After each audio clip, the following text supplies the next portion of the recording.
ओम श्री गणेशाय नमः। ओम श्री सीतारामचंद्राभ्याम नमः। ओम हे श्री गौरीशंकर जी। ओम हे श्री सीताराम जी। ओम हे हनुमान जी। मैं आपके आशीर्वाद से श्री रामायण का पाठ आरंभ करती हूँ। आप मुझे अपना आशीर्वाद दीजिए। ओम तीसरा अध्याय। ओम माघ मास में रामायण श्रवण का फल, राजा सुमति और सत्यवती के पूर्व जन्म का इतिहास। ओम सनत कुमार ने कहा, ब्रह्मऋषि नारद जी, आपने यह अद्भुत इतिहास सुनाया है। अब रामायण के महात्म्य का पुनः विस्तार पूर्वक वर्णन कीजिए। आपने कार्तिक मास में रामायण के श्रवण की महिमा बताई। अब कृपा पूर्वक दूसरे मास का महात्म्य बताइए। मुने, आपके वचनामृत से किसको संतोष नहीं होगा। नारद जी ने कहा, महात्माओं, आप सब लोग निश्चय ही बड़े भाग्यशाली और कृतकृत्य हैं। इनमें संशय नहीं है, इसमें कोई संशय नहीं है, क्योंकि आप भक्ति भाव से भगवान श्री राम की महिमा सुनने के लिए उद्धत हुए हैं।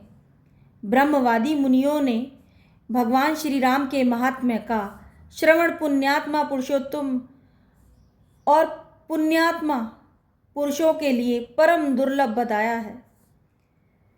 महर्षियों, आप लोग एक विचित्र पुरातन इतिहास सुनिए, जो समस्त पापों का निवारण और संपूर्ण रोगों का विनाश करने वाला है। पूर्व काल की बात है। द्वापर में सुमति नाम से प्रसिद्ध एक राजा हो गए हैं। उनका जन्म चंद्रवंश में हुआ था। वे श्री संपन्न और सातों द्वीपों में एकमात्र सम्राट थे। उनका मन सदा धर्म में ही लगा रहता था। वे सत्यवादी और सब प्रकार की संपत्तियों से सुशोभित थे। सदा श्री राम कथा के सेवन से और श्री राम की ही समाराधना में संलग्न रहते थे। श्री राम की पूजा अर्चना में लगे रहने वाले भक्तों की वे सदा सेवा करते थे। उनमें अहंकार का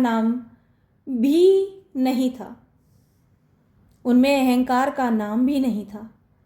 वे पूज्य पुरुषों के पूजन में तत्पर रहने वाले समदर्शी तथा सद्गुण संपन्न थे।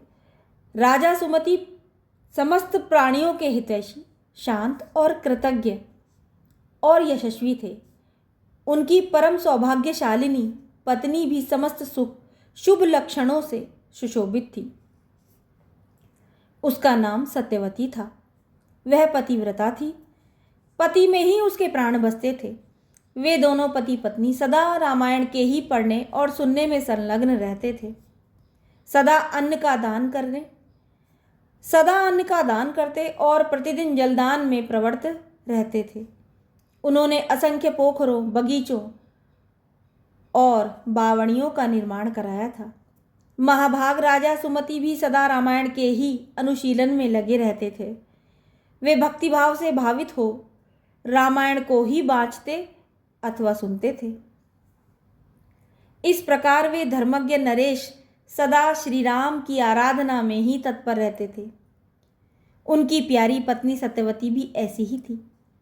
देवता भी उन दोनों दंपत्ति की सदा भूरी भूरी प्रशंसा करते थे। एक दिन उन त्रिभुवन विख्यात धर्मात्मा राजा रानी को देखने के लिए विभांडक मुनि अपने बहुत से शिष्यों के साथ वहां आए।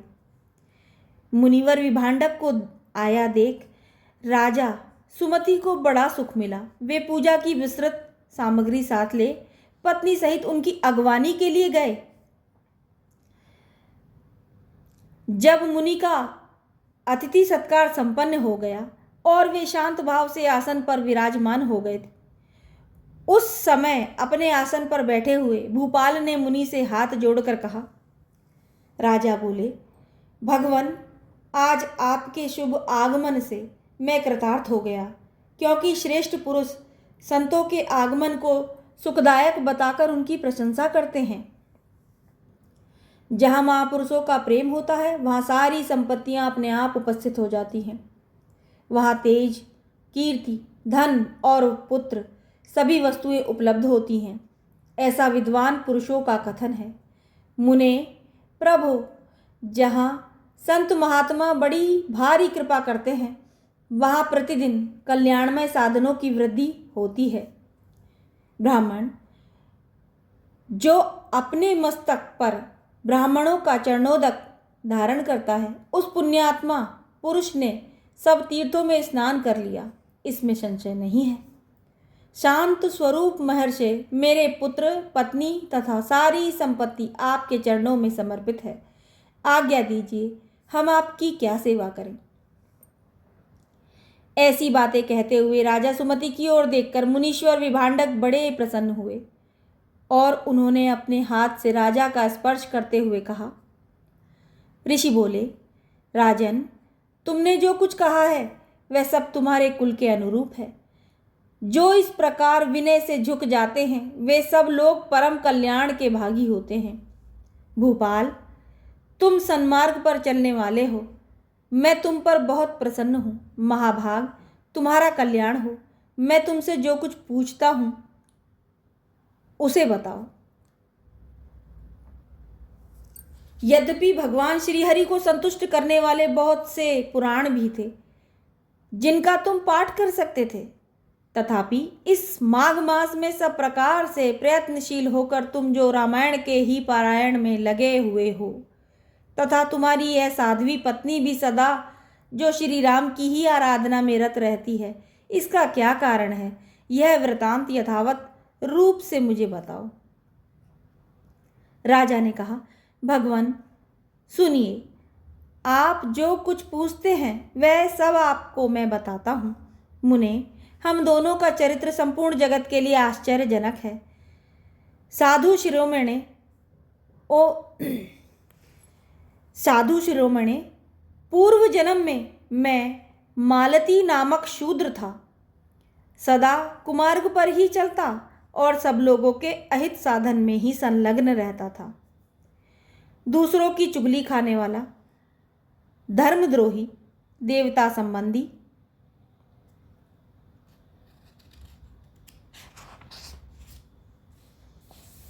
द्रव्य का अपहरण करने वाला तथा महापातकियों के संसर्ग में रहने वाला था। मैं देव संपत्ति से ही जीविका चलाता था। गौ हत्या, ब्राह्मण हत्या और चोरी करना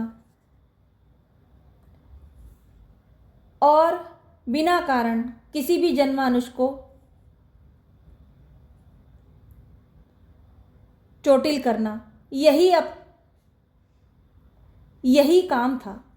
मैं सदा दूसरे प्राणियों की हिंसा में ही लगा रहता था। प्रतिदिन दूसरों से कठोर बातें बोलता, पाप करता और समस्त प्रकार के बुरे कर्मों में आसक्त रहता था। इस प्रकार कुछ काल तक घर में रहा। फिर बड़े लोगों की आज्ञा का उल्लंघन करने के कारण मेरे सभी भाई बंधुओं ने मुझे त्याग दिया और मैं दुखी होकर वन में चला आया। वहाँ प्रतिदिन मृगों का मांस खाकर रहता था और कांटे आदि बिछाकर लोगों के आने जाने का मार्ग अवरुद्ध कर देता था। इस तरह अकेला बहुत दुख भोगता हुआ मैं उस निर्जन वन में रहने लगा। एक दिन की बात है, मैं भूखा प्यासा, थका मांदा, निद्रा से झूमता हुआ एक निर्जन वन में आया। वहाँ दैव योग से वशिष्ठ जी के आश्रम पर मेरी दृष्टि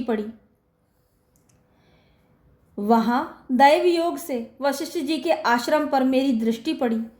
उस आश्रम के निकट एक विशाल सरोवर था जिसमें हंस और कारंडव आदि जल पक्षी छा रहे थे। मुनीश्वर, वह सरोवर चारों ओर से वन्य पुष्प समूहों द्वारा आच्छादित था। वहाँ जाकर मैंने पानी पिया और उसके तट पर बैठकर अपनी थकावट दूर की। फिर कुछ वृक्षों की जड़ें उखाड़कर उनके द्वारा अपनी भूख बुझाई। वशिष्ठ के उस आश्रम के पास ही मैं निवास करने लगा। टूटी फूटी स्फटिक शिलाओं को जोड़कर मैंने वहां दीवार खड़ी की। फिर पत्तों, तिनकों और काष्ठों द्वारा एक सुंदर घर बना लिया। उसी घर में रहकर मैं व्याधों की वृत्ति का आश्रय ले नाना प्रकार के मृगों को मारकर उन्हीं के द्वारा 20 वर्षों तक अपनी जीविका चलाता रहा। तदंतर मेरी ये साध्वी पत्नी वहां मेरे पास आई। पूर्व जन्म में इसका नाम काली था। काली विंध्य प्रदेश में उत्पन्न हुई थी। उसके भाई बंधुओं ने उसे त्याग दिया था। वह दुख से पीड़ित थी। उसका शरीर वृद्ध हो चला था। ब्राह्मण, वह भूख प्यास से शिथिल हो गई थी और इस सोच में पड़ी थी कि भोजन का कार्य कैसे चलेगा। देवयोग से घूमती घामती वह निषाद कन्या उसी निर्जन वन में आ पहुंची जिसमें मैं रहता था। गर्मी का महीना था। बाहर इसे धूप सता रही थी और भीतर मानसिक संताप अत्यंत पीड़ा दे रहा था। इस दुखिनी नारी को देखकर मेरे मन में बड़ी दया आई। मैंने इसे पीने के लिए जल तथा खाने के लिए मांस और जंगली फल दिए। ब्राह्मण, काली जब विश्राम कर चुकी तब मैंने उससे उसका यथावत वृतांत पूछा। महामुने, मेरे पूछने पर उसने जो अपने जन्म कर्म का निवेदन किए थे उन्हें बताता हूँ। सुनिए। उसका नाम काली था और वह निषाद कुल की कन्या थी। विद्वन। उसके पिता का नाम दाम्भिक या दाविक था। वह उसी की पुत्री थी और विंध्य पर्वत पर निवास करती थी। सदा दूसरों का धन चुराना और चुगली खाना ही उसका काम था। एक दिन उसने अपने पति की हत्या कर डाली, इसलिए भाई बंधुओं ने उसे घर से निकाल दिया। ब्राह्मण, इस तरह परित्यक्ता काली उस दुर्गम एवं निर्जन वन में मेरे पास आई थी। उसने अपनी सारी करतूतें मुझे इसी रूप में बताई थी। मुने, तब वशिष्ठ जी के उस पवित्र आश्रम के निकट मैं और काली दोनों पति पत्नी का संबंध स्वीकार करके रहने और मांसाहार से ही जीवन निर्वाह करने लगे।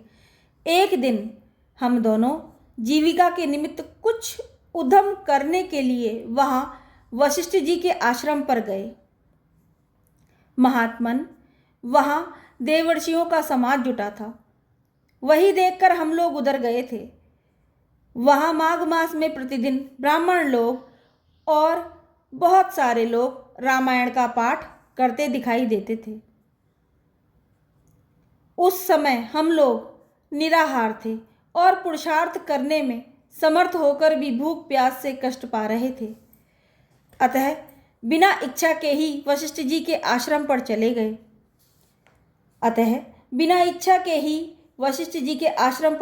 थे। फिर लगातार 9 दिनों तक भक्ति पूर्वक रामायण की कथा सुनने के लिए हम दोनों वहां जाते रहे। मुने, उसी समय हम दोनों की मृत्यु हो गई। हमारे उस कर्म से भगवान मधुसूदन का मन प्रसन्न हो गया था। अतः उन्होंने हमें ले जाने के लिए दूत भेजे। वे दूत हम दोनों को विमान में बिठाकर भगवान के परम पद उत्तम धाम में ले गए। हम दोनों देवादिदेव चक्रपाणी के निकट जा पहुंचे। वहां हमने जितने समय तक बड़े बड़े भोग भोगे थे वह बता रहे हैं, सुनिए। कोटि सहस्त्र और कोटि शत युगों तक श्री राम धाम में निवास करके हम लोग ब्रह्मलोक में आए। वहां भी उतने ही समय तक रहकर हम इंद्रलोक में आ गए।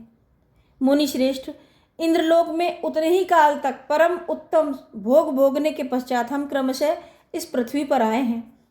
यहाँ भी रामायण के प्रसाद से हमें अतुल और कभी खत्म ना होने वाली संपत्ति प्राप्त हुई है। मुने, अनिच्छा से रामायण का श्रवण करने पर मुने अनिच्छा से रामायण का श्रवण करने पर भी हमें ऐसा फल प्राप्त हुआ है। अमृतमयी कथा सुनी जाए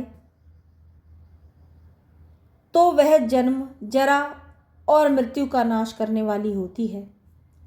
विप्रवर सुनिए, विप्रवर सुनिए, विवश होकर भी जो कर्म किया जाता है, विवश होकर भी जो कर्म किया जाता है, वह रामायण के प्रसाद से परम महान फल प्रदान करता है। नारद जी कहते हैं, यह सब सुनकर मुनीश्वर विभांडक राजा सुमति का अभिनंदन करके अपने तपोवन को चले गए। विप्रवरो, अतः आप लोग देवादिदेव चक्रपाणी भगवान श्रीहरि की कथा सुनिए। रामायण कथा कामधेनु के समान अभिष्ट फल देने वाली बताई गई है। माघ मास के शुक्ल पक्ष में प्रयत्न पूर्वक रामायण की नवान कथा सुननी चाहिए। वह संपूर्ण धर्मों का फल प्रदान करने वाली है। यह पवित्र आख्यान समस्त पापों का नाश करने वाला है। जो इसे बाँचता है अथवा सुनता है, वह भगवान श्री राम का भक्त होता है। वह प्रभु श्री राम का अनन्य भक्त होता है।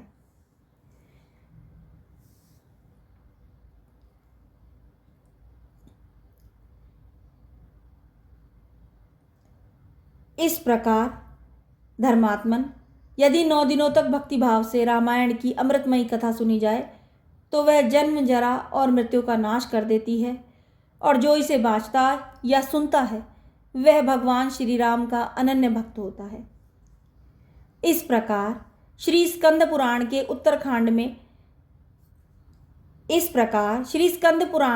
उत्तरखंड में नारद सनत कुमार संवाद के अंतर्गत रामायण महात्म्य के प्रसंग में माघ मास में रामायण कथा श्रवण के फल का वर्णन नामक 3रा अध्याय पूरा हुआ। ओम हे श्री हनुमान जी, आपको ओम जय सीताराम जी की राम राम जी।